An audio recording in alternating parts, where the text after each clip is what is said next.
یکی هست تو قلبم که هر شب واسه اون می نویسم اون خوابه، نمیخوام بدونه واسه اونه که قلب من این همه بیتابه.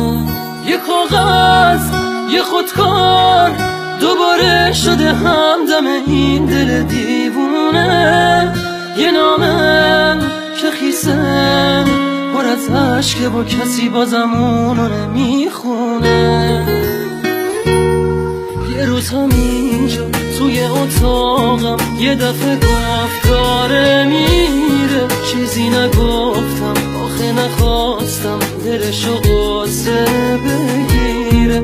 گریه میکرد درو که میبست، میدونستم که میمیرم.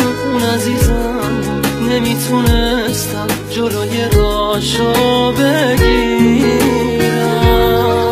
میترسم یه روزی برسه که اونو نبینم، بمیرم تنها. خدایا کمک کن، نمیخوام بدونه دارم جون میکنم اینجا. سکوت اتاقا داره میشکنه تیک تاک ساعت رو دیوار. دوباره نمیخواد بشه باور من که دیگه